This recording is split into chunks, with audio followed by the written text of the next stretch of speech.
The average English household in 1950 spent almost nothing on cleaning products, and yet their homes were kept spotless, using methods that most people today have never even heard of. 4 ingredients did the work that an entire supermarket aisle claims to do now, and every one of them was already sitting in the pantry.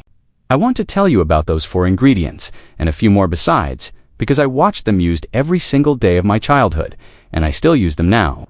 My name is not important, but where I come from is I grew up in the Yorkshire Dales, in a stone cottage my family had lived in for 3 generations, with no central heating and no washing machine until I was nearly grown. My grandfather kept that house, and my grandmother kept it clean, and between the 2 of them, I learned more about running a home than any book could have taught me. These were not tips they read somewhere. They were daily practice, repeated so many times they became instinct.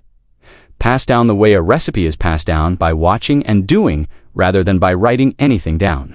I watched my grandmother polish a 100-year-old table with nothing but black tea and a soft cloth, and I watched it shine. I watched her lift a wine stain out of wool with salt alone before the stain had even finished sinking in. I am sharing these methods now because fewer and fewer people still know them, and because I believe they deserve to be used again, not just remembered. Something changed in the middle of the last century, and it changed quietly. Before that, a clean home cost almost nothing because the materials for cleaning it were already in every kitchen cupboard.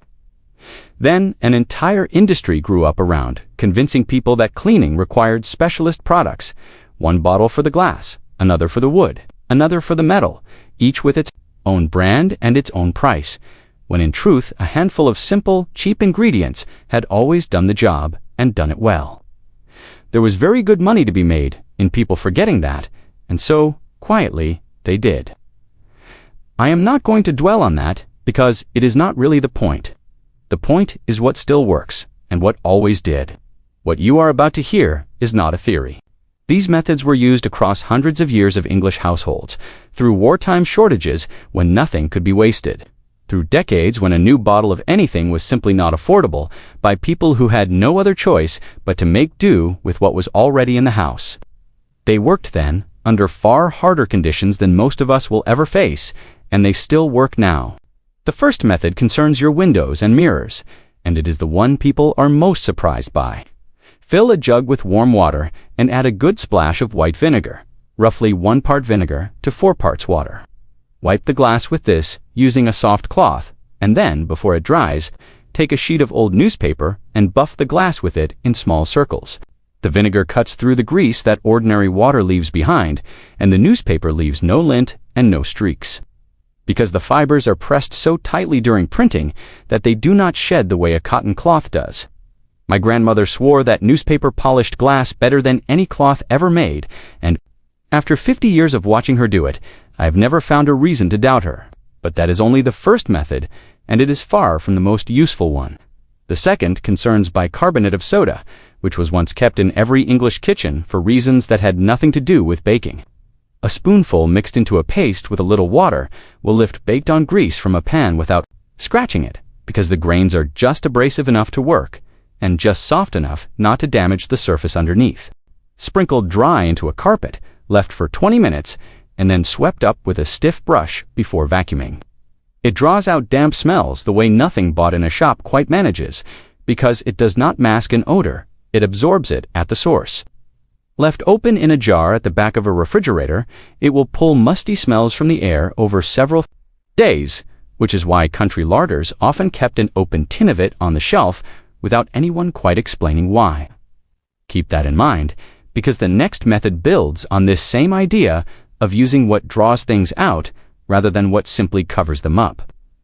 The third method is one of the oldest in this list, and it concerns ordinary salt.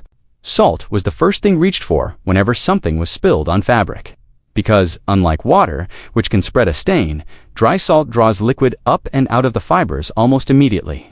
Poured onto a fresh red wine spill, salt will lift a surprising amount of the liquid within a few minutes, leaving far less behind to set into the cloth. Mixed with a little lemon juice into a rough paste, it becomes a gentle scouring mixture for brass, copper, and pewter, cutting through tarnish that has built up over months, sometimes years, and leaving the metal with a warm shine that no modern polish quite matches. This is the method most farmhouse kitchens relied on for their copper pans, long before anyone sold a tin of metal polish with a brand name on the front.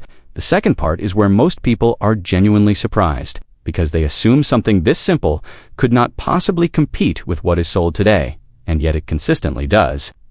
The fourth method concerns wood, and specifically the black tea I mentioned earlier.